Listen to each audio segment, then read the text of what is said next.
J'inspire et je suis mon inspiration du début jusqu'à la fin. J'expire et je suis mon expiration du début jusqu'à la fin.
J'inspire, je sais que j'inspire.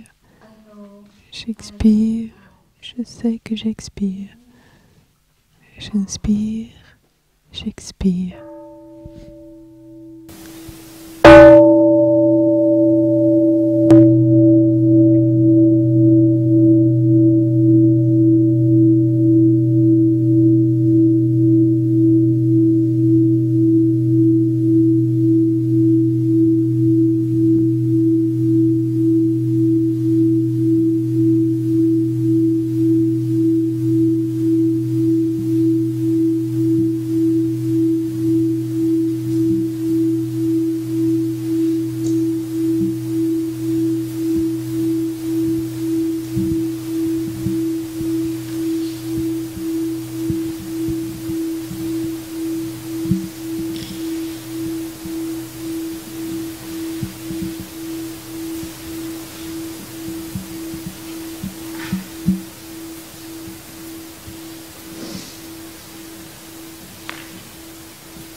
J'inspire, je souris à mon inspiration.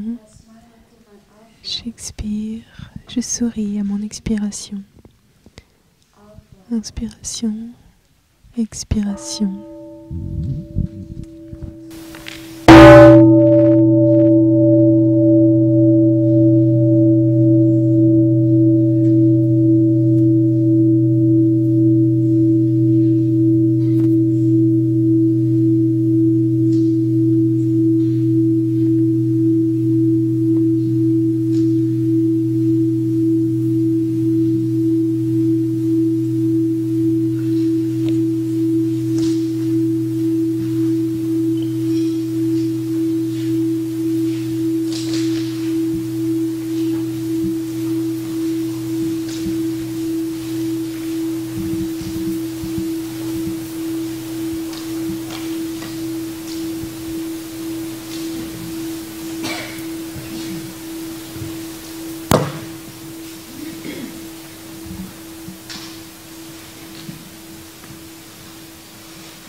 J'inspire, je sais que la Sangha respire avec moi. J'expire, je prends refuge dans la respiration de la Sangha. J'inspire avec la Sangha, je prends refuge dans la communauté.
Bonjour, cher Thai, cher Sangha.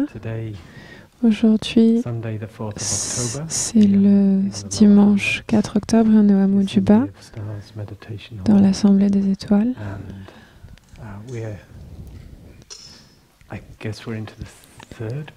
Je crois qu'on est dans la troisième semaine de la retraite des pluies des 3 mois au village de Prunier, et beaucoup nous rejoignent en ligne. On peut leur dire bonjour.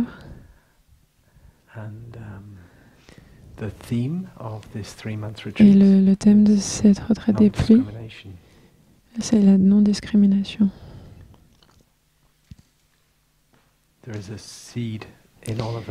Il y a une graine dans chacun d'entre nous qui s'appelle, qui est la sagesse de la non-discrimination.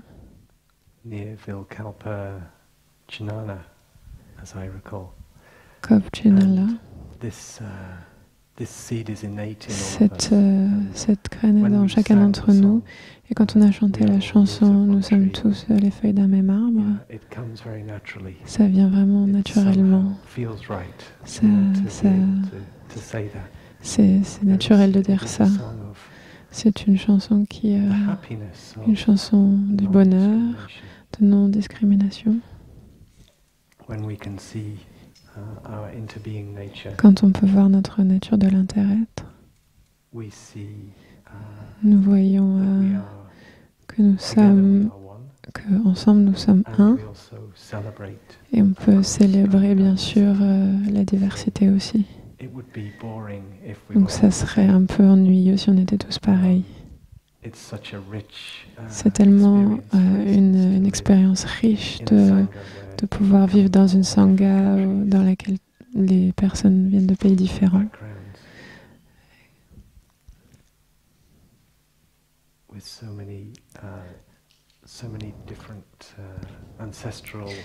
Avec un héritage d'ancêtres tellement différents, avec des différentes histoires qui sont riches. Et je crois qu'après 20 ans, au sein de la Sangha, j'aurais jamais rêvé de ça avant, quelque chose comme ça avant.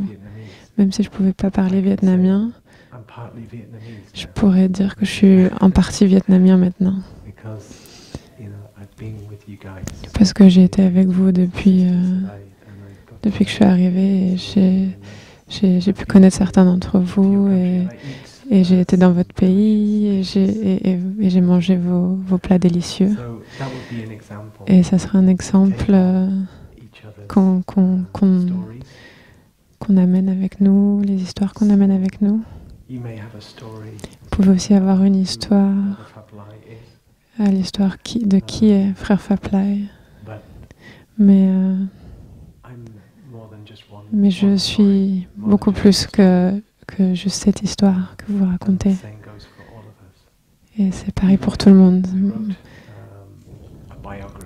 Même si on écrit une biographie, ça serait juste une histoire à propos de nous-mêmes, qui contiendrait des anecdotes. Mais qui sommes-nous en vrai?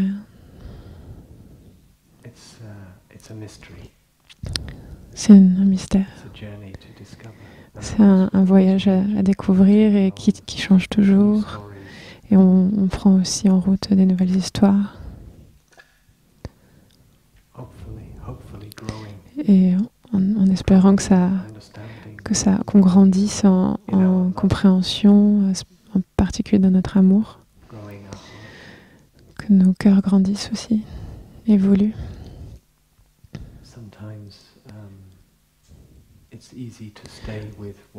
Parfois, c'est facile de rester avec ce qu'on connaît,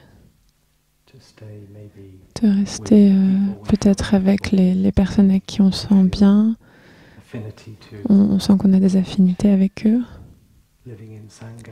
Vivre dans la Sangha nous amène parfois des challenges, des défis, et ça nous donne l'opportunité à notre cœur de grandir et d'agrandir notre cercle d'amour, et de faire grandir notre compassion aussi. On a tellement d'opportunités de faire ça.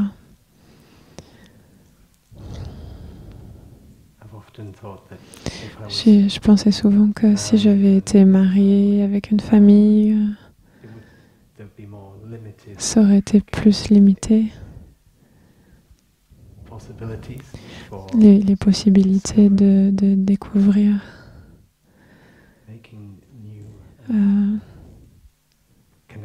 faire de nouvelles connexions, etc. Mais il y a aussi une chose qui est là dans une famille. Vous pouvez pas vous en aller les uns des autres. Vous pouvez pas partir, vous sauver. Si vous voulez être heureux dans une famille, il faut trouver la façon d'affronter les choses, de vraiment de connaître vraiment en profondeur et renforcer la connexion entre nous. Et c'est très profond. Et que ça ne peut pas être limité. Parce qu'il faut aller à travers ces choses ensemble. Dans une sangha, parfois le danger c'est qu'on peut facilement aller voir quelqu'un d'autre. Et si quelqu'un nous embête, on se dit oh, je suis pas obligé. Et on n'est pas obligé d'affronter la situation. Et on choisit de les bloquer. Peut-être un peu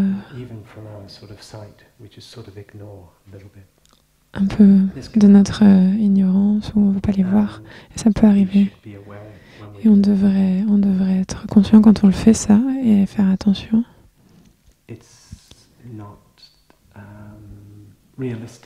C'est pas réaliste en fait de dire j'aime tout le monde pareil et je vais être heureux avec tout le monde équanimement. Mais on devrait être conscient que en choisissant et en décidant qu'en fait on n'a pas la capacité de j'ai pas l'espace pour ça. On devrait voir aussi l'opportunité, les défis et comment on pourrait nous donner des défis, nous challenger nous-mêmes. Et on peut choisir parce qu'on a la pratique de la méditation et on peut essayer d'amener cette personne qui en a des difficultés dans la méditation et être en paix avec. Et oui, on reconnaît les difficultés qu'on a avec cette personne. Oui, on reconnaît l'aversion qu'on a avec cette personne. On ne doit pas régler tout de suite. Et leur sourire et leur souhaiter d'être heureux et qu'ils soient en bonne santé, qu'ils soient en sécurité, d'être libres. S'ils nous causent des problèmes, s'ils nous causent des souffrances, on peut savoir, on peut l'amener à notre esprit que si ça se passe parce que il y a une souffrance à l'intérieur d'eux qui est à la racine de notre souffrance. Et faire attention au jugement.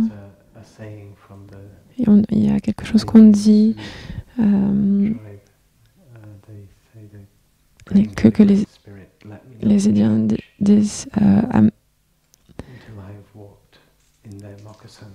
je suis désolée, je n'ai pas compris. Ça, il dit que c'est un mot des choux. Quand on peut marcher dans les chaussures de quelqu'un d'autre, cela veut dire que on peut expérimenter, on peut comprendre ce qui se passe en eux. Et on peut les comprendre mieux, avoir une meilleure compréhension. Et pourquoi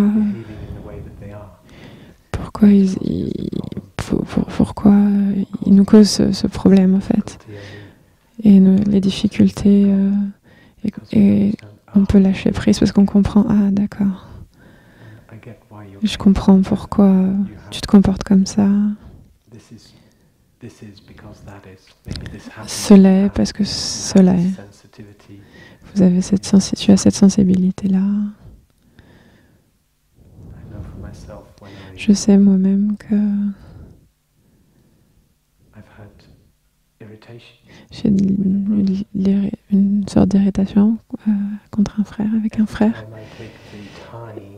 Et chaque fois que j'ai pris le temps d'aller voir ce frère et juste demander à propos de sa vie, peut-être aussi sur son aspiration, juste pour le connaître. Mais j'ai trouvé aussi, ça m'a aidé beaucoup de comprendre leur passé, son passé ou leur passé. Qu'est-ce qu'ils ont traversé dans la vie. Mais c'est seulement une petite histoire, partiellement, mais ça peut beaucoup aider. Quand on se connecte à quelqu'un et on comprend vraiment en tant qu'humain, être humain, c'est merveilleux comme l'irritation peut juste partir, retomber. Et wow. Donc,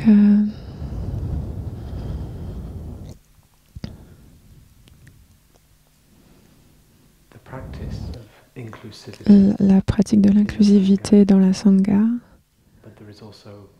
mais il y a aussi la pratique de l'inclusivité qui devrait être aussi appliquée à nous-mêmes.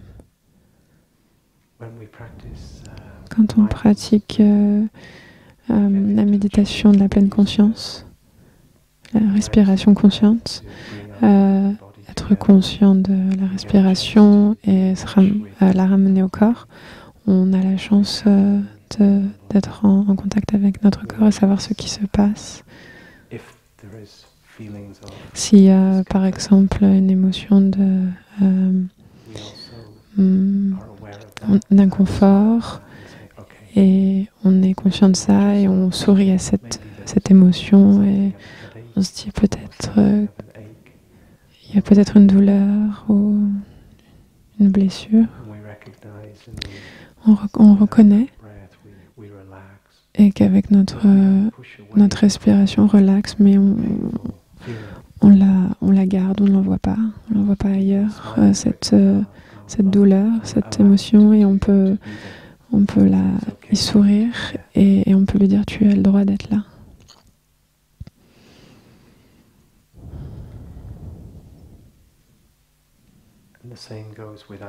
Et c'est pareil avec donc les émotions, les formations mentales, l'état d'esprit.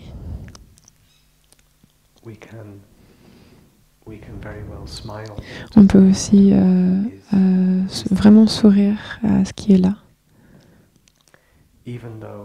Même si l'émotion et l'anxiété,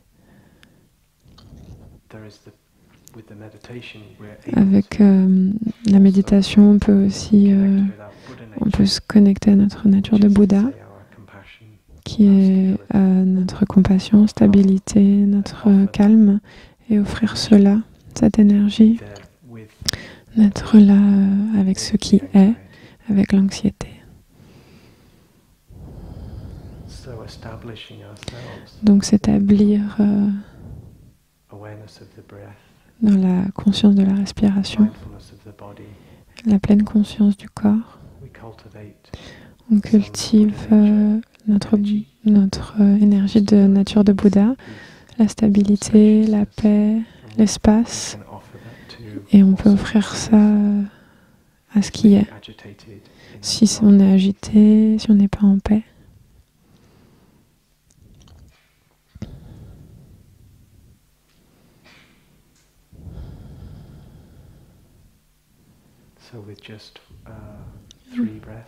Donc avec trois respirations, on fait ça.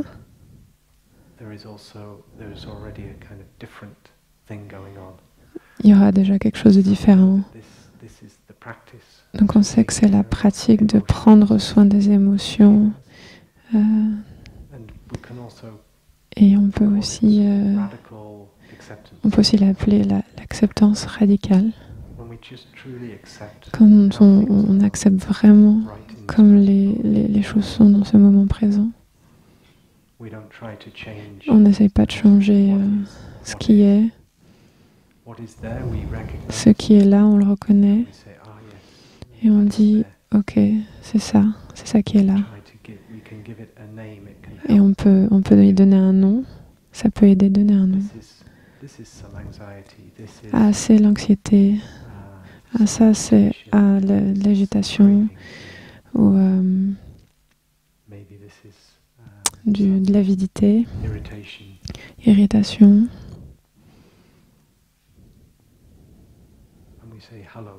Et on peut dire bonjour. Je sais que tu es là.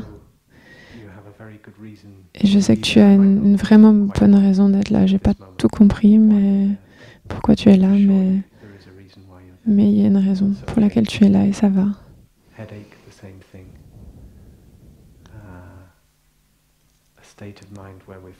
Et pareil pour l'état d'esprit.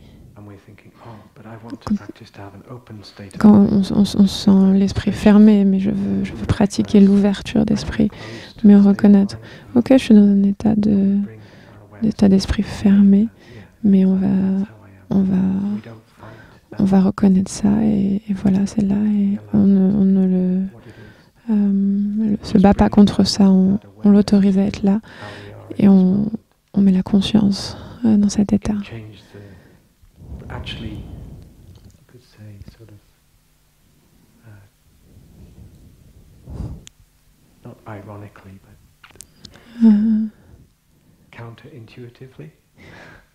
Ironiquement, ça va changer tout seul en fait, parce qu'on donne de l'espace et ça va nous ouvrir, nous relâcher. Et c'est plus naturel.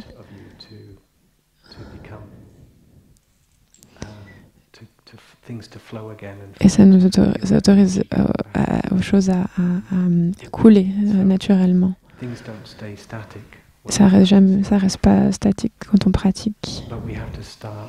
Mais il faut qu'on commence là où on est. Autorisé à être, à juste être. C'est aussi la pratique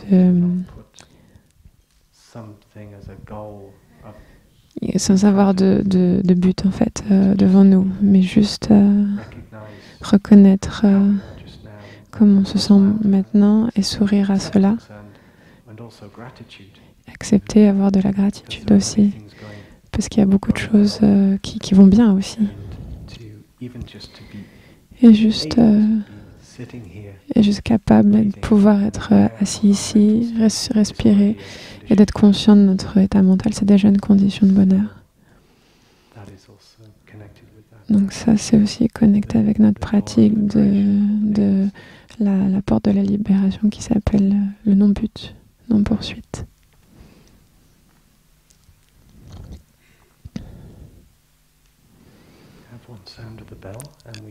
Avec un son de la cloche, on peut pratiquer de la respiration, juste reconnaître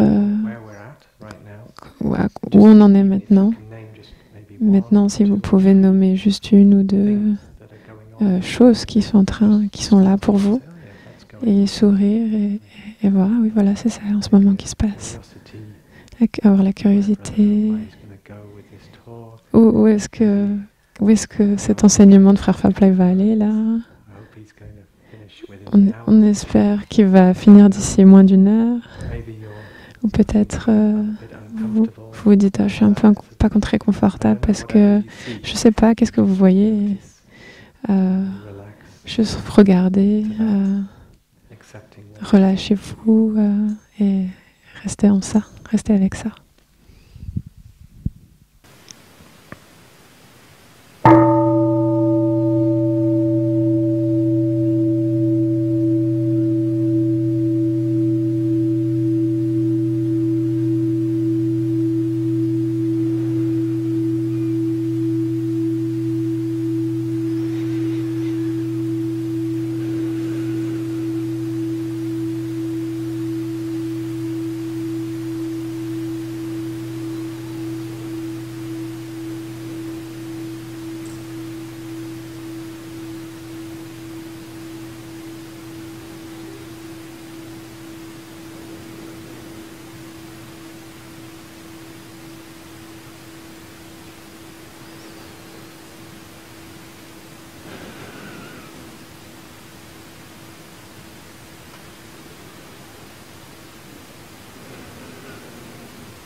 So thank you for your practice there. I realized I was Merci maybe pour votre projecting my pratique. own thoughts onto you, wondering what. And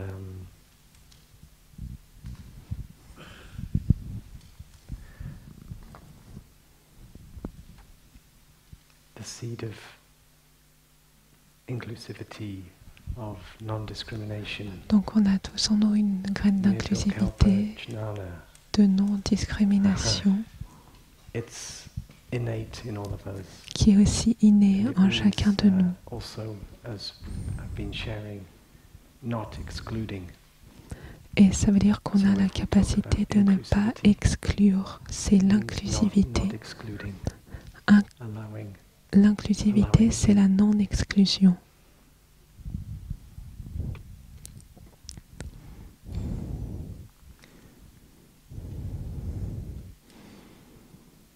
There are many things that we know. Il y a beaucoup de choses que nous savons sur nous-mêmes, sur nos êtres chers, nos frères, nos sœurs. Et il y a beaucoup de choses qu'on ne sait pas et que peut-être on aimerait prendre le temps de savoir, d'apprendre sur toutes ces personnes et sur nous-mêmes.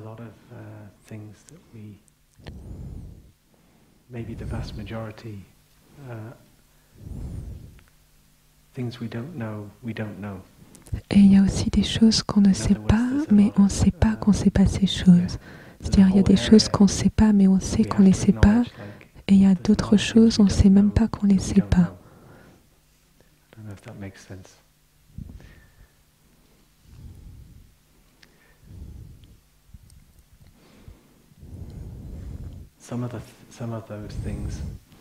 Et certaines de ces choses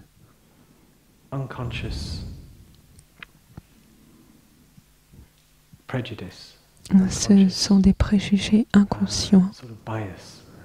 On a une vision qui est déjà subjective au début, mais on n'a pas conscience de cette teinte.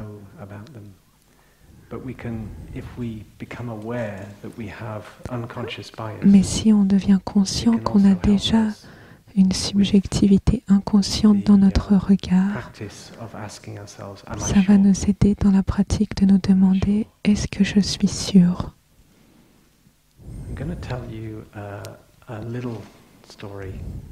Je vais vous raconter une petite histoire et j'aimerais que vous fermiez les yeux et que vous visualisiez. Donc c'est une petite expérience. Vous pouvez imaginer un couple qui sont très heureux parce qu'ils ont été invités à une conférence très spéciale dans un autre pays et ils doivent prendre un avion. C'est avant le Covid.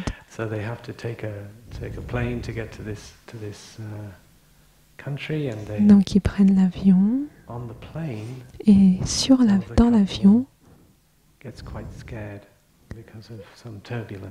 l'une des deux personnes du couple a peur parce qu'il y a des turbulences. Et le capitaine prend le micro et dit quelques mots pour calmer les personnes. Ne vous inquiétez pas, nous faisons l'expérience de quelques turbulences, mais ça va passer.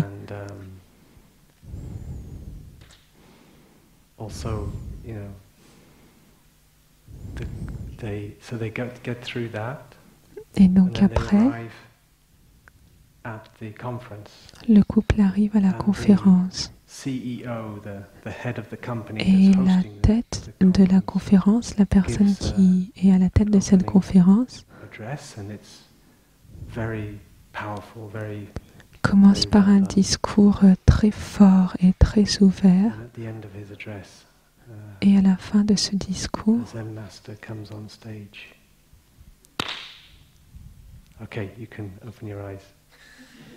quelqu'un d'autre vient sur scène et vous pouvez ouvrir les yeux.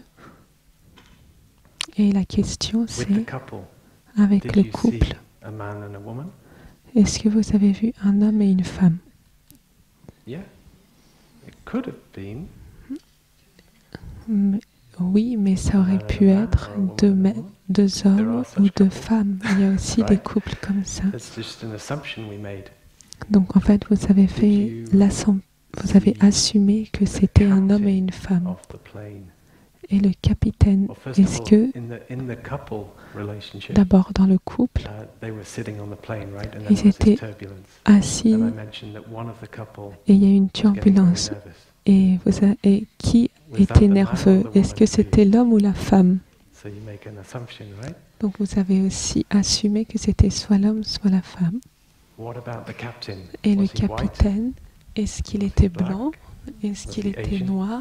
Est-ce qu'il était asiatique? Est-ce que quelqu'un a vu un capitaine vietnamien? You saw a man. Yes, no, that's the question to you. Yeah. Did you see a white male as a captain? Est-ce que c'était un homme blanc, le capitaine? Est-ce que quelqu'un a vu un capitaine qui n'était pas un homme blanc? Right, because you've done the course. And how about the CEO? Et le président de la conférence, est-ce que c'était aussi un homme blanc? A man? Could have been a woman? Est-ce que c'était une femme? The CEO that gave this powerful address at the talk was a Est-ce que woman? quelqu'un a vu que la personne qui a donné le discours était une femme? Oui. And so that was 2 out of 200. Donc sur 200, il y a eu 2 personnes qui ont vu une femme. So, the little exercise just helps us recognize. Donc c'est un petit exercice qui nous permet de prendre conscience qu'on a une subjectivité inconsciente. Et c'est naturel parce que c'est de cette façon que le cerveau travaille. On prend des raccourcis pour arriver à ce qui est le plus probable selon notre expérience passée. This is just the thing that's served up to us by our mind. This is what you see. Et donc en fait, ce qu'on voit, c'est une construction de l'esprit qui est fondée sur notre expérience passée. Because the mind, unless you really apply yourself to kind of, I'm going to think of something different, it will just naturally. Parce que à moins que vous ayez une intention consciente de penser quelque chose qui est différent de votre expérience passée, sinon il va y avoir une pensée qui vient juste de l'expérience et qui reproduit.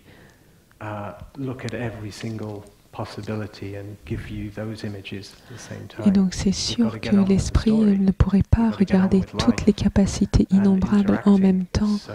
Ça ne serait pas possible d'avoir une vie si on était toujours à l'écoute des possibilités innombrables. Donc c'est cette capacité de limiter les possibilités, ça nous permet de vivre dans notre vie de tous les jours. Et on a quelques repères, par exemple, ça c'est un arbre, ça c'est cette personne. Et fondé dépendamment de notre expérience passée, on met des étiquettes et on regarde les choses selon ce qu'on a déjà vu dans le passé. Et donc, c'est très important de reconnaître cette façon d'agir de notre esprit. Et donc, ce n'est pas, il n'y a rien de mal dans ça.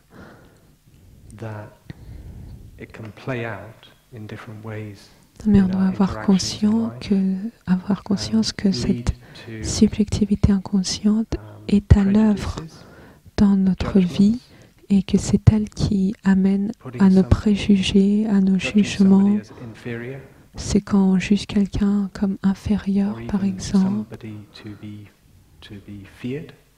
ou même quand on a peur de quelqu'un ou de l'aversion envers quelqu'un.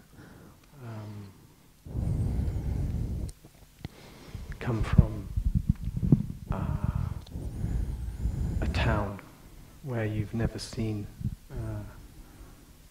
supposing you've never seen a gay couple before. Comme par exemple, si jamais on n'a jamais vu de couple homosexuel Et quand on voit un couple homosexuel dans un restaurant, on va aussi sentir que c'est très étrange.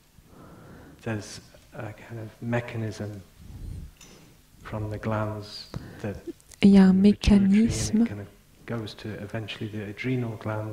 dans nos glandes et ensuite dans nos reins. Et si c'est quelque chose de nouveau et de différent à cause des glandes et qui amène ce message au rein, ça génère un sentiment de stress, de peur. Et on est en mode affronter ou fuir. Donc, tout ça, ça montre que juste quand il y a quelque chose de différent, il y a toutes ces émotions fortes qui sont soulevées. Et tout d'un coup, on a l'impression d'être devant une menace. Et nos pensées vont être affectées par ce sentiment de menace. On va percevoir de façon différente et toutes nos émotions vont être affectées. On a 5 formations mentales universelles: contact, attention, perception, sentiment et volition.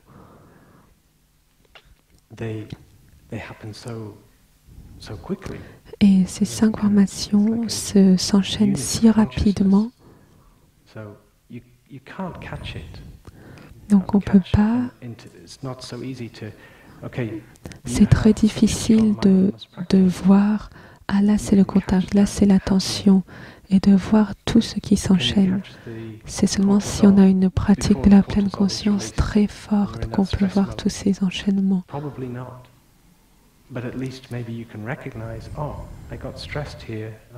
Mais par exemple, si on ne peut pas suivre tout cet enchaînement jusqu'au stress, on peut au moins, quand le stress est là, se rendre compte, ah là, je suis stressé. Et on dirait que ce sentiment de stress est lié, je suis en train de le connecter à cette personne, à cette situation. Et à cause de ce stress et de cette association à la personne, je commence à la juger ou à l'exclure. Et donc, quand il y a ce sentiment de stress, on peut reconnaître ce mécanisme et reconnaître l'histoire mentale qu'on est en train de créer et qu'on est en train d'enfermer la personne ou la situation dans cette histoire mentale. Et donc, c'est un procès naturel qui a toujours lieu. Et c'est justement le simple fait d'intervenir.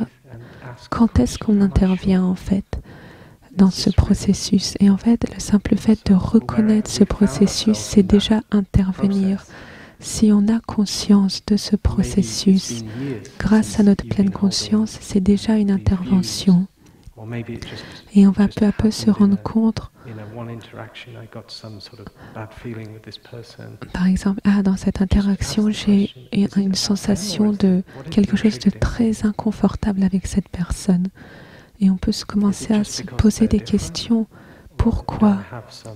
Est-ce que c'est juste à cause de leur différence? Ou est-ce que c'est à cause de ce qui s'est passé en moi? Et donc, on apprend à se poser des questions. Est-ce que je suis sûre? Est-ce que ce sentiment que je ressens envers cette personne est vraiment juste?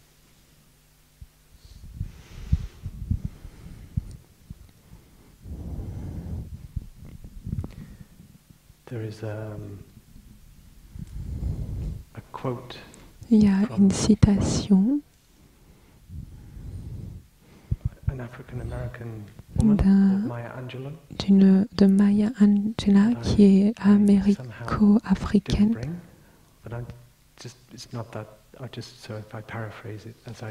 Je ne me souviens pas de la citation, mais je vais paraphraser. Is like a blanket which sneaks up every night and covers her. And every morning she has to peel back the blanket.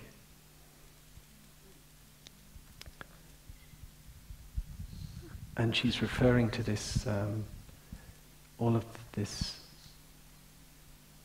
unconscious bias that is somehow reinforced by que le racisme, c'est comme une couverture blanche qui, pendant la nuit, monte des pieds peu à peu jusqu'à la tête, jusqu'à ce qu'elle nous recouvre tout entier.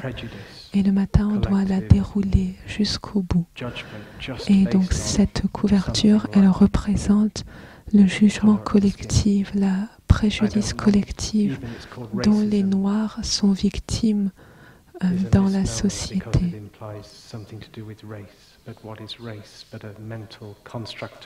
Et la race, quand on parle de race, qu'est-ce que c'est si ce n'est une construction mentale?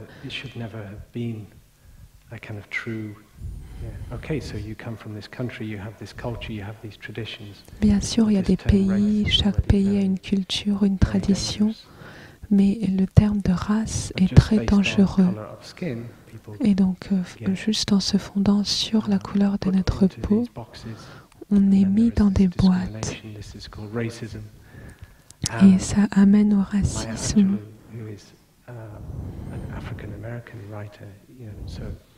Et donc, cette écrivaine américo-africaine ou africano-américaine, elle est affectée par ce préjugé collectif, la conscience collective.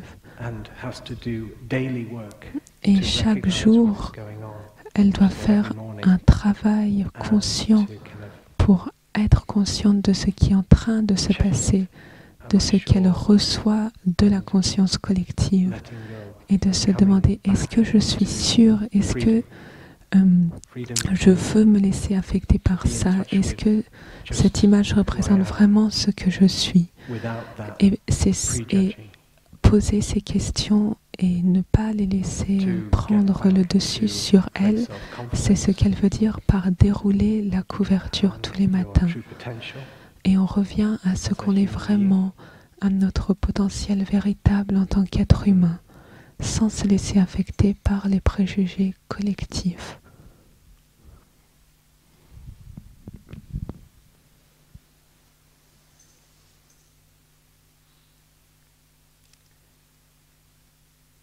Sound of the bell.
In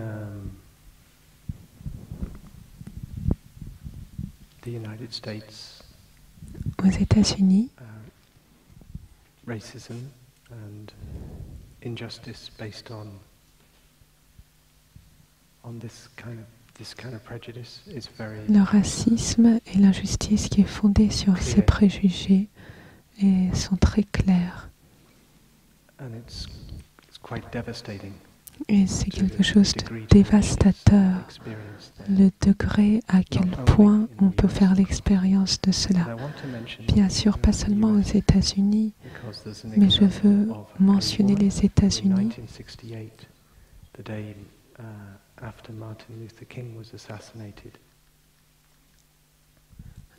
Parce que donc Martin Luther King a été assassiné en 1968 et le lendemain, il y avait une maîtresse d'école d'enfants de 8 ans called A Class Divided, which you can watch on YouTube. En fait, j'ai appris cette histoire, elle vient d'un documentaire qui s'appelle La classe divisée, que vous pouvez regarder sur YouTube. Ça s'appelle The Class Divided. Donc peut-être qu'on pourrait même le regarder ensemble si les causes et les conditions sont suffisantes. Et donc c'est cette femme, après l'assassinat de Martin Luther King, qui était maîtresse d'école et qui a fait un exercice avec sa classe.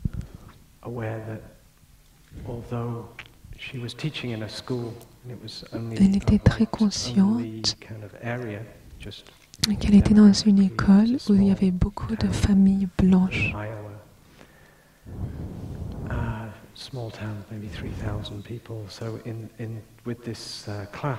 Donc dans sa classe,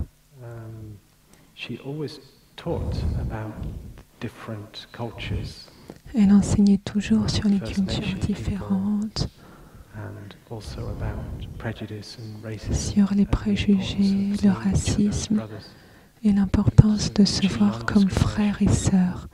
Donc elle mettait l'appui sur la non-discrimination.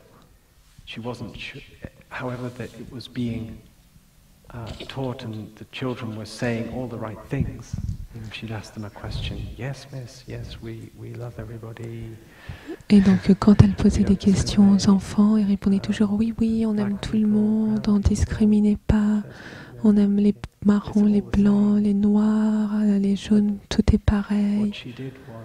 Mais elle se sentait pas convaincue que malgré ses réponses, qu'ils aient vraiment intégré le message. Donc après l'assassinat de Martin Luther King, elle a fait un cours radical. Elle a divisé les enfants entre ceux qui ont les yeux bleus d'un côté et les yeux marrons d'un autre côté. Et elle a divisé la classe comme ça. Et ensuite, elle a dit, pour aujourd'hui, on va se séparer. Et pour aujourd'hui, ceux qui ont les yeux bleus vont être... ils vont avoir le dessus et les marrons le dessous. Et la fois suivante, on fera l'inverse.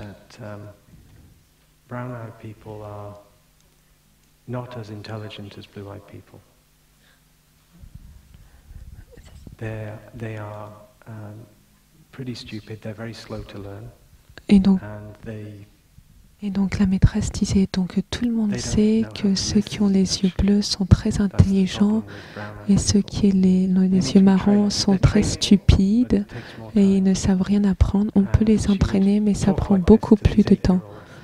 Et elle était en train de parler comme ça aux enfants.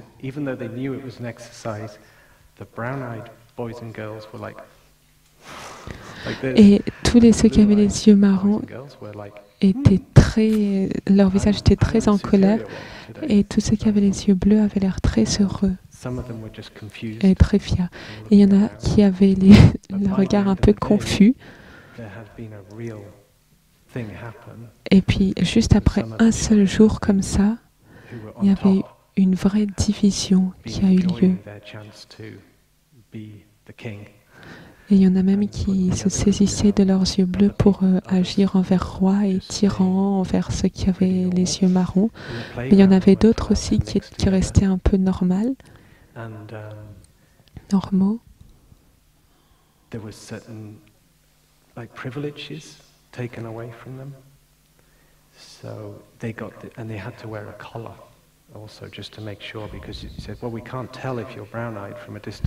Et même dans la cour, il devait avoir une couleur différente d'habits parce que sinon c'est trop difficile de les reconnaître. Donc même dans la cour, ils ne pouvaient pas jouer ensemble. Et la maîtresse disait qu'elle n'a pas du tout aimé cette journée, mais elle sentait que c'était avec un but qu'elle a fait ça. Elle l'a fait. C'était un test. Ensuite, elle a fait un cours de maths, etc., des examens. Et elle a vu que même les enfants qui étaient normalement très intelligents, qui avaient les yeux bruns, ils ont eu des notes très basses après avoir reçu le cours. On leur expliquait que comme ils avaient des yeux bruns, ils étaient très bêtes. Et ceux qui avaient les yeux bleus, même si normalement ils étaient mauvais, après le message comme quoi les yeux bleus sont très intelligents, toutes les notes ont augmenté du côté des yeux bleus. Et la journée suivante, elle a dit exactement la même chose, mais l'opposé aux yeux marrons, l'opposé aux yeux bleus. Et les résultats ont exactement reflété l'opposé de la journée précédente.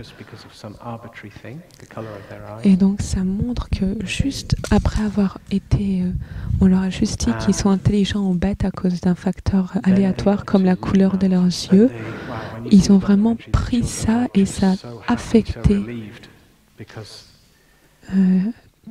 leur façon d'être. Et après ces 2 journées très bizarres, ils se sont réunis à nouveau et ils sont devenus à nouveau une famille.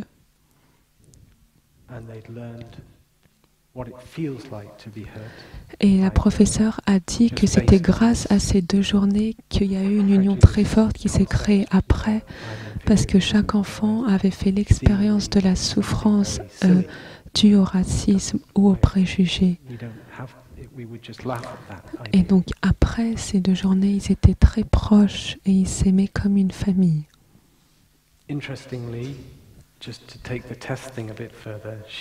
Et après, for some years after, and they were above average for things like math and spelling and all sorts quelques années après, things that you wouldn't think would be related to that lesson about prejudice, but it seems their academic ability increased, and she even sent the results to Stanford. Et après cette expérience, même les résultats académiques ont augmenté pour toute la classe. Et donc au début, on voit pas de lien entre la capacité académique des personnes et ce qu'on appelle les préjugés. On dirait qu'il n'y a pas de lien. Mais en fait, c'est comme si quand on a cette compréhension,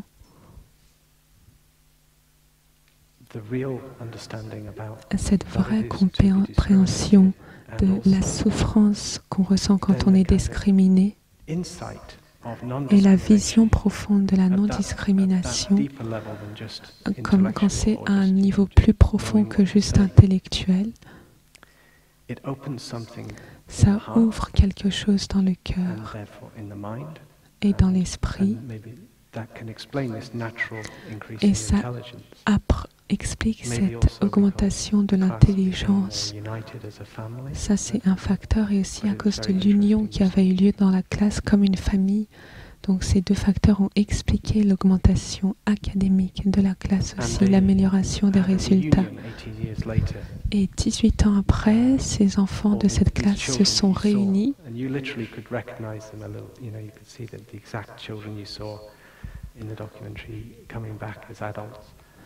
18 ans après, et ils se sont dit que ces 2 cours, ces 2 seules journées avaient changé toute leur vie, leur façon de penser, d'agir, qu'ils ne discriminaient plus comme avant et qu'ils étaient remplis de gratitude pour la maîtresse et ses cours.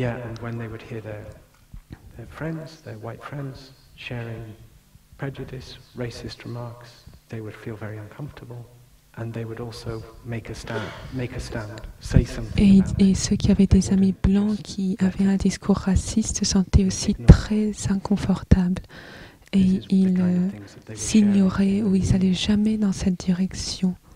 Ils essayaient aussi de répondre, d'ouvrir les yeux de leurs amis. Et peut-être qu'on peut se dire, mais il y a juste les enfants qui se feraient prendre à cet exercice de Dieu bleu et Dieu brun. Mais en fait, la maîtresse a refait ensuite cet exercice avec des adultes dans des entreprises.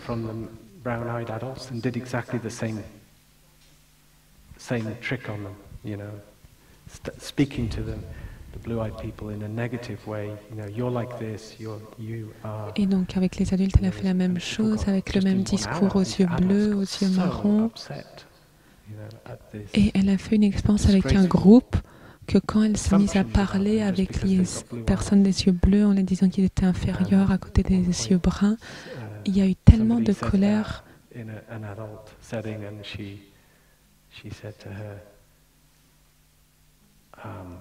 Oh, so you're upset because I'm making a generalization about you, and you're saying that I can't possibly know you as an individual. Et elle a dit, ah donc toi tu es en colère parce que je dis que comme tu as les yeux bruns ou les yeux bleus, je suis en train de faire un discours général et c'est pour ça que tu t'énerves parce que tu sens que je ne te connais pas vraiment.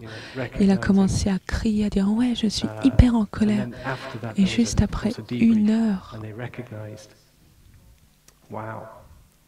mais après ces expériences et ces colères, quand ils ont été appelés à revenir sur ce qui s'était passé, ils ont compris que cette colère, c'était la colère que devaient vivre toutes les personnes contre lesquelles on discrimine.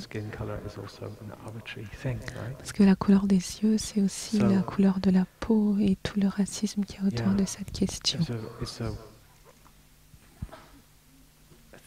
I found that an interesting experiment that she did, but it's et donc je voulais vous partager cette expérience. It would be good to do this for children in classes. Et la maîtresse en question disait que c'était bien de faire cela dans les cours, mais aussi ça pourrait être assez dangereux. Donc il faut qu'il y ait quelqu'un de très habile qui fasse cette expérience parce que ça peut amener une grande violence ou des grandes blessures.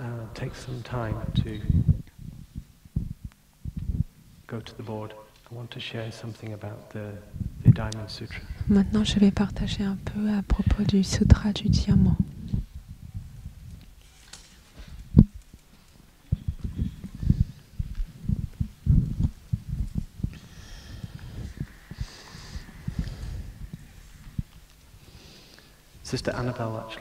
Sœur Annabelle a donné en fait au monastique un enseignement sur le Sutra du Diamant et la sagesse qu'on peut retirer de ça.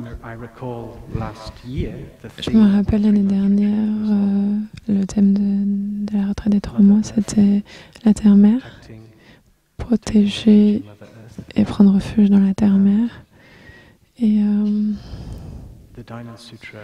le Sutra du Diamant, Thay dit souvent que le Sutra du Diamant, c'était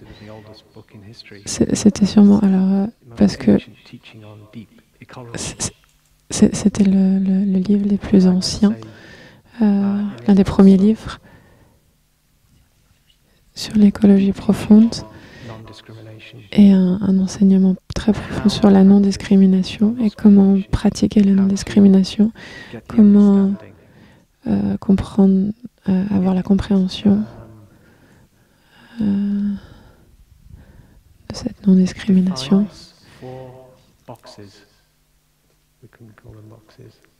On dessine des boîtes. Vous savez, quand vous mettez quelque chose dans une boîte, vous donnez une étiquette, une catégorie. Tu vas dans cette boîte, tu vas dans cette boîte. C'est ça, catégoriser la distinction qu'on fait et les défis de ces distinctions. Et à la base, ça veut dire que ces distinctions sont à la base, à la racine de notre souffrance, parce que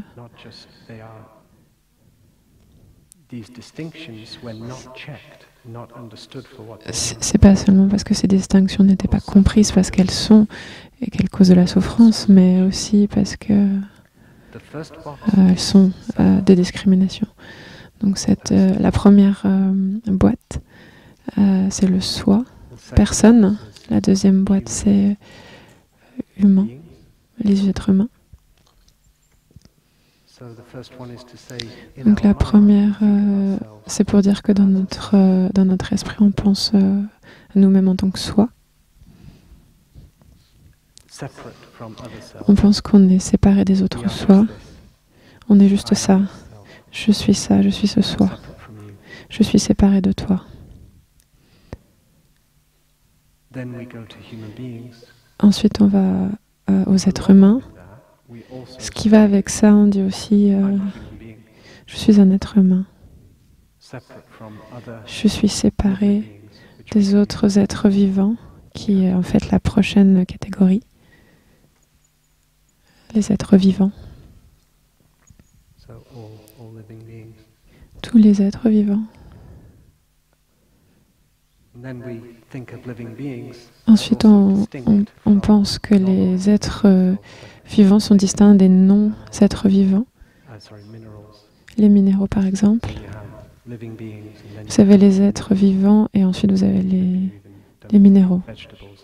On peut aussi penser que les légumes ne sont pas des êtres vivants, ce qui n'est pas vrai. Là, on fait déjà une expérience déjà de voir que la vie, en fait, est dans tout.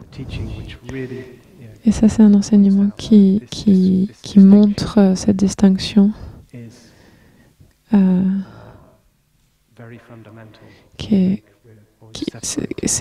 sépare déjà fondamentalement. Donc, par exemple, on pense que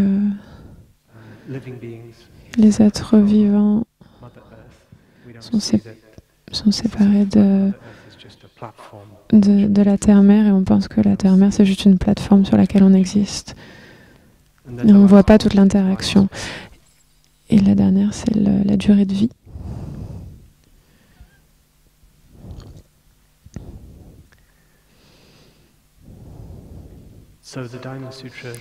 Donc le Sutra du Diamant parle de comment on catégorise le soi, comment on se catégorise comme ça.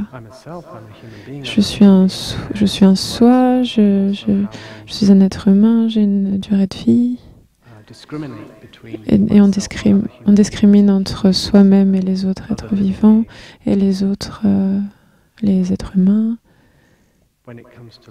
Et ce qui concerne la durée de vie, c'est aussi intéressant de s'y pencher parce que pourquoi est-ce que c'est une discrimination d'avoir une durée de vie? C'est un certain nombre d'années, qu'est-ce qui ne va pas avec ça? De voir ça. Quand on examine ces notions de soi, l'être humain, les êtres vivants et la durée de vie, on réalise que sont très... C'est quoi le mot?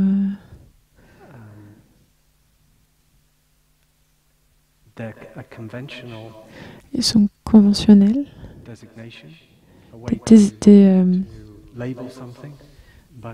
désignations conventionnelles, on met des étiquettes et que c'est pas complètement la vérité. Ça peut avoir une utilité, mais si on est pris dans ça, ça va pas du tout, on va avoir des problèmes. Donc dans le sutra, la façon dont on nous fait réfléchir dessus, c'est dialectique. Quand on pense au soi, comment est-ce que vous pouvez dire que vous êtes un soi? Un homme est fait complètement de non-homme éléments, d'éléments non-hommes. Alors comment on peut appeler une personne un homme? Comment est-ce que vous pouvez l'appeler un homme si vous voyez que l'homme est fait seulement d'éléments non-hommes? Quand vous voyez une montagne, c'est pareil. Vous dites, oh, c'est une montagne. Vous mettez une étiquette dessus.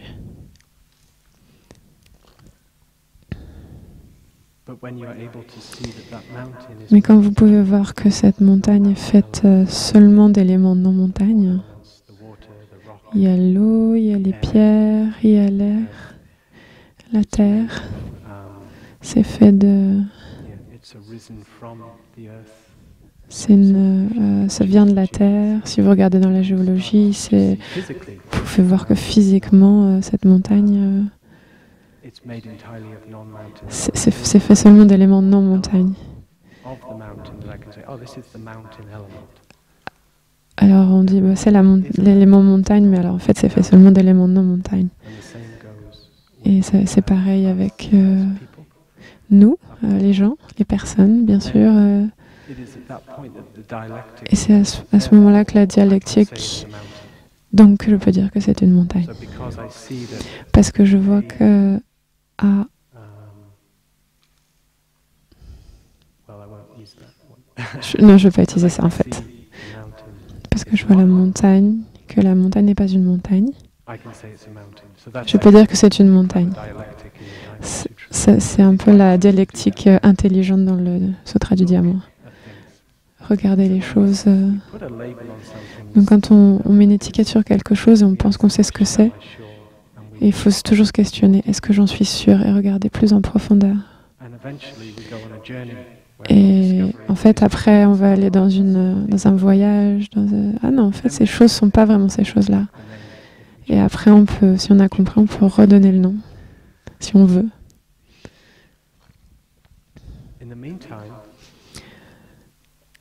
Et si on vit not seulement une conception intellectuelle de qu'est-ce qu'une montagne, on vit à partir de cette assumption du soi. Et si on fait ça, si on vit comme ça, ça cause beaucoup de souffrance parce que ça donne une perception d'être séparé. Et je sens mentionner que on va juger, on est supérieur, inférieur à un autre soi, à une autre personne. Ça va être pareil avec les êtres humains envers les autres êtres vivants. On distingue notre espèce et on la rend spéciale. Et on dit on juge, on dit que les humains sont supérieurs. Et on peut arriver à la conclusion que ce que nous faisons à la planète, on peut arriver au fait qu'on est inférieur parce que ce qu'on fait à la planète aussi, par rapport aux autres êtres vivants. Ça serait aussi de sauter trop vite dans le complexe d'infériorité, de passer du supérieur à l'inférieur et aller retourner dans la notion du soi séparé et jugé. C'est seulement quand on a ce soi, cette idée du soi qui est séparé, qu'on fait cette comparaison et on se met dans un état d'esprit que je suis supérieur ou je suis inférieur. Donc Thay dit que pour essayer de contrecarrer ces complexes, c'est de prendre le poison, c'est de prendre ce poison-là pour guérir l'autre poison, en fait, guérir un complexe. Rather, what we're invited to do in the meditation in the Dharma Sutra is to see the true nature.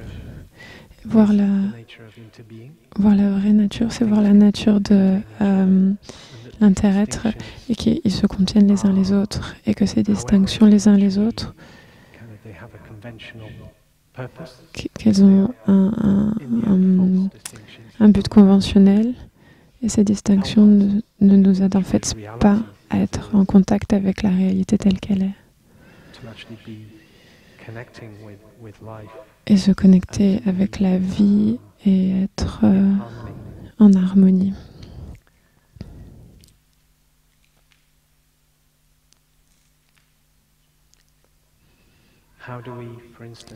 Comment, par exemple, est-ce qu'on peut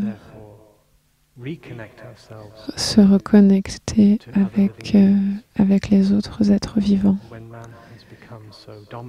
quand l'homme est devenu tellement dominant? Comment est-ce qu'on peut et séparer, par exemple, par le langage, notre habilité à avoir un langage, et on a perdu notre capacité à se relier aux autres êtres vivants, parce qu'ils ne parlent pas notre langage.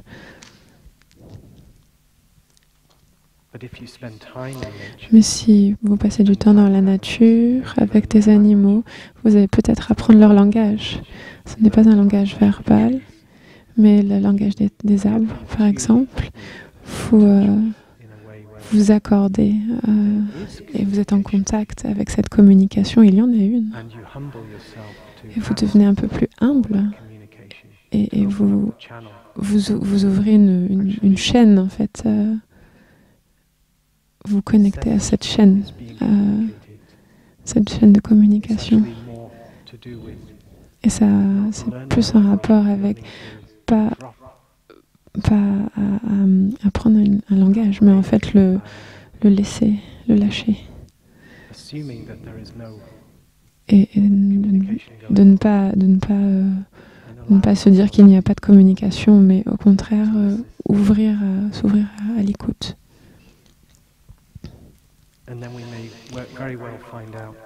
Et on va découvrir des choses merveilleuses. On peut vraiment commencer à comprendre.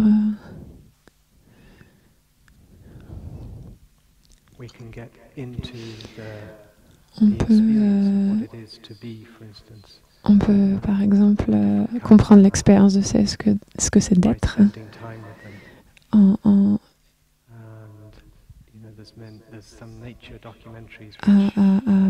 à passer du temps dans la nature. Alors il y avait des documentaires dans la nature qui montrent vraiment cela. Je ne l'ai pas regardé, mais il y en a à propos d'une pieuvre qui s'appelle mon professeur la pieuvre. Et il y a plein d'exemples entre la relation avec un humain et des non-êtres humains qui sont des animaux et que ça va défier nos notions en profondeur. Et on commence à voir, en fait j'avais tort. L'esprit des animaux a sa propre j'aime pas, ses croyances, ses idées, ses histoires aussi. C'est pas juste... on commence à réaliser que... Je me rappelle quand je regardais un documentaire avec un léopard noir. Et cette femme qui arrivait à se connecter à ce léopard et qui a compris que le léopard n'allait pas très bien et elle se demandait ce qui avait pu se passer avec ce léopard et elle a été touchée par... elle a senti que ce léopard, ce qu'on peut appeler la compassion, ça va au-delà de l'instinct. Et je veux aussi parler de la durée de vie. Quand on pense à une durée de vie, je serai partie demain, par exemple. Je serai plus là. Je serai plus là de toute façon. Donc je laisse tout un peu en bazar pour la prochaine génération. Et puis je suis désolée pour eux, mais bon, désolée. Mais voilà, on vous laisse ça comme ça. Mais quand on défie nos notions de la durée de vie, quand on défie toutes ces notions, on réalise que on ne peut pas être tellement sûr à propos de ça. Notre idée de la naissance et de la mort. Et on le voit dans les enseignements que ce qu'on appelle la naissance et la mort,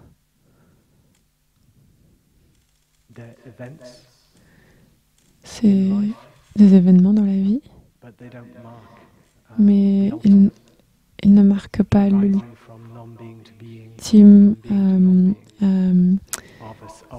la transition entre l'être et le non-être et un soi séparé. La vie continue et si on se voit comme un soi séparé, on peut être pris dans cette notion de durée de vie. Bien sûr, c'est très évident parce que quand on a des enfants biologiques, on voit qu'ils nous continuent dans le futur. Mais ça va au-delà de ça. Donc, quand on regarde ces boîtes, on voit comment on discrimine et la souffrance qui en ressort quand on discrimine les humains des non-êtres humains, des êtres vivants. Ça justifie qu'on tue des millions d'animaux parce qu'on se sépare de leur souffrance en fait. On autorise les conditions pour des extinctions massives d'animaux. 60% des animaux sauvages aient été détruites depuis les années 70. C'est millions de fois plus grand que ce que ça serait passé dans la nature, que 5 espèces devraient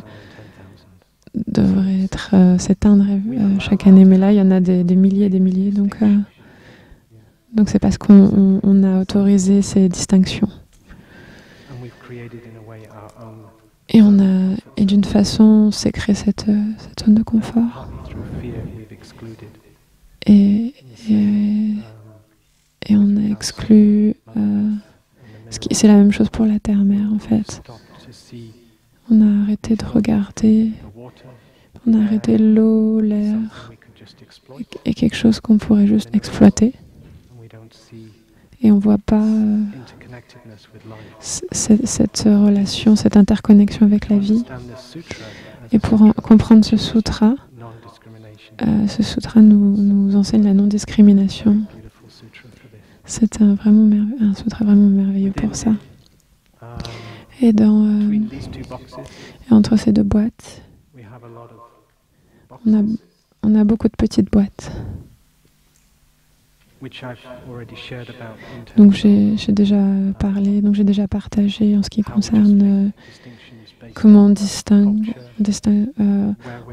les cultures, d'où on vient, on distingue la couleur de la peau. Donc c'est des petites boîtes subtiles, peut-être l'orientation sexuelle, le sexe de la personne, et on met les gens dans des boîtes. Et on pense qu'ils sont l'autre. Et il naît la peur et on les juge. Et on crée une histoire à propos d'eux.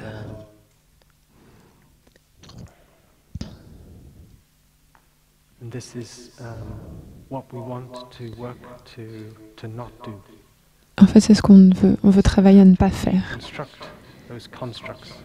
Il faut qu'on déconstruise ces constructions et cela prend pas mal de travail pour reconnaître où elles sont, pour reconnaître nos biais inconscients et toujours se demander est-ce que j'en suis sûre et essayer d'y retourner un petit peu pour aller regarder notre relation avec les personnes et qui est-ce qu'on exclut et nous défier nous-mêmes, comme j'ai partagé au début. Et c'est un bon travail à faire. Et aussi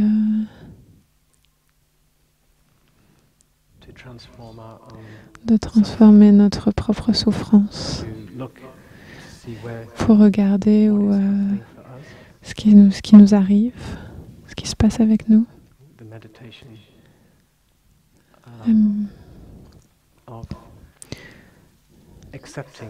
La méditation de nous accepter tel que l'on est et reconnaître, voilà, c'est moi aussi. Et ne pas exclure la souffrance qu'on a à l'intérieur de nous-mêmes et ne pas nous juger. Et quand vous voyez que vous avez un jugement, il ne faut pas juger ça. Au lieu de ça, vous pouvez être curieux. Et être curieux de ce jugement. Et ça ne doit pas vous rendre « Oh, je suis tellement une mauvaise personne », mais c'est là parce que peut-être des raisons sociales, distinctions sociales, peut-être mon éducation, comment j'ai été élevée, je vais examiner ça. Je peux amener la curiosité en fait. Je peux commencer à regarder dans ça, à l'intérieur de ça. Donc il y a beaucoup de façons de pratiquer activement cet esprit d'inclusivité. Quand on a chanté la chanson au début avec la Sangha, on se sent bien.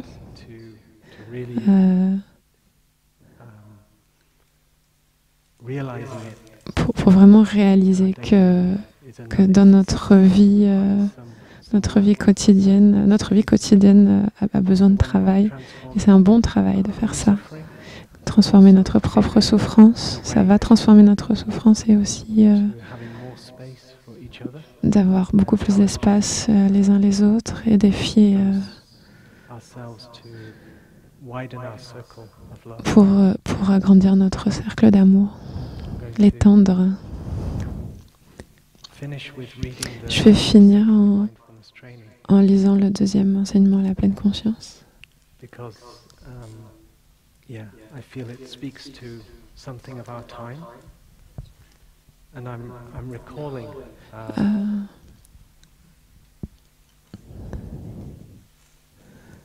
an incident I had. Je me rappelle quelque chose qui s'est passé avant que je devienne un moine. Alors je suis allée dans un pub, c'est un endroit où vous buvez de l'alcool. J'étais avec un ami de mon école. Et il était vraiment... il était un peu inquiet que je devienne un moine, donc je l'avais déjà dit dans le pub. Et dans le pub, ça l'inquiétait encore plus que je ne boive pas d'alcool, parce que j'avais pris les 5 entraînements à la pleine conscience. Et je me rappelle, je parlais avec lui. Et il était intéressé. Il dit, qu'est-ce que c'est que ça? Qu'est-ce que c'est cette chose bouddhiste-là? Et j'avais dans ma poche, j'avais le papier avec les 5 entraînements. Et juste lis-les et tu vas comprendre. J'espère que tu vas comprendre parce que c'est la meilleure façon que j'ai pour expliquer. Donc il a pris son temps. C'était seulement sa première pinte de bière, il n'était pas encore bourré. Et il a pris le temps de lire. Et je me demandais quelle réaction il aurait, et il m'a regardé un peu choqué, un peu. Mais si le monde était comme ça, tout serait super en fait. Tout irait bien. Et je me rappelle, on a parlé aussi de. C'était une version d'avant. Mais maintenant, c'est encore plus fort, c'est encore plus complet. Donc j'ai été touchée par ça, de voir que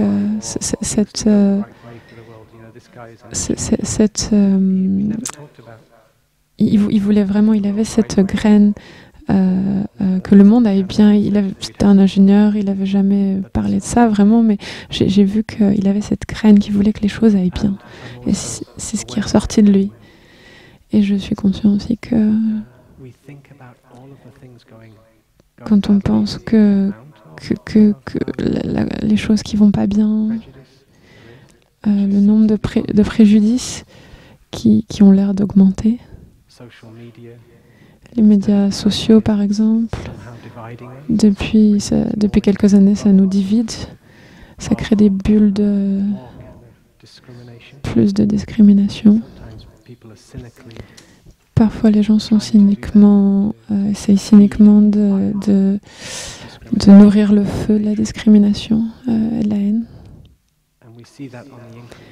Et on voit l'augmentation, et on voit la destruction des forêts et des animaux, des races d'animaux qui s'éteignent. Et avec les insectes, ça devient vraiment très lourd. Et je me rappelle, Thay, une fois, avait demandé pendant un enseignement, on lui a demandé pendant un enseignement, quand vous voyez ces choses qui se passent, est-ce que Thay...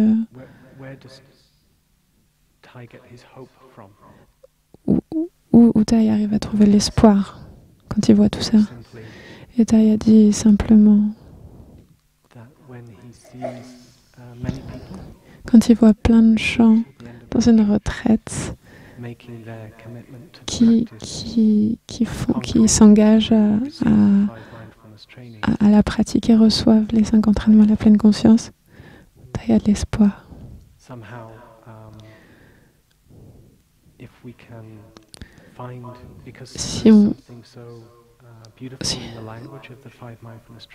Parce qu'il y a quelque chose de très beau dans le langage des 5 entraînements à la pleine conscience. Je n'ai jamais, avec les familles, aidé les familles, j'ai toujours été surpris, même si les gens viennent de cultures complètement différentes, ils sont toujours heureux de recevoir, qu'ils soient chrétiens, juifs ou musulmans. Il y a quelque chose de très laïque dedans, en fait. Ça leur parle. La seule raison que parfois, qui peuvent les questionner, si je suis aussi...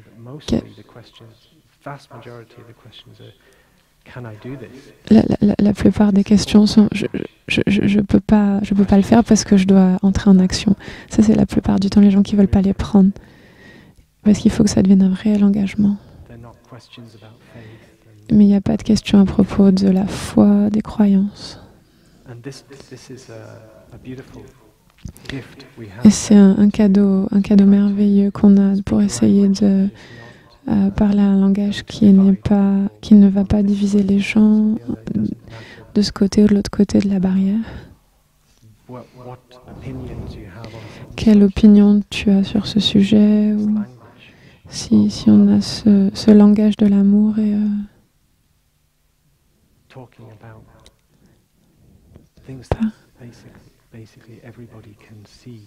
en parlant des choses que tout le monde peut voir à la base, ça a du sens.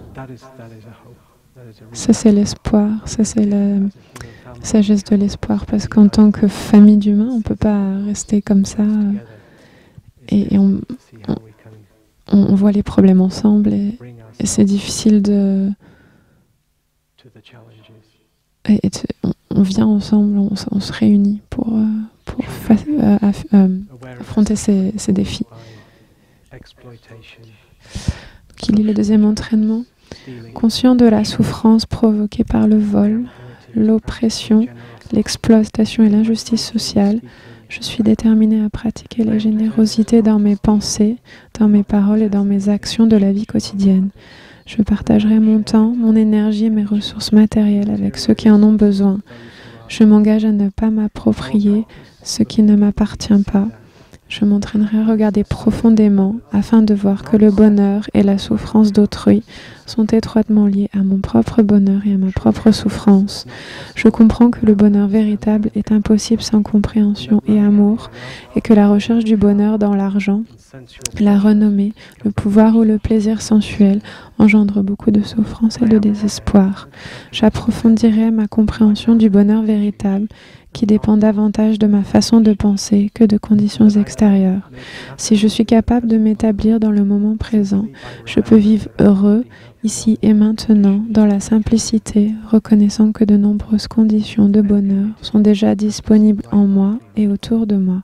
Conscient de cela, je suis déterminée à choisir des moyens d'existence justes afin de réduire la souffrance et de contribuer au bien-être de toutes les espèces sur Terre, notamment en agissant pour inverser le processus du réchauffement planétaire.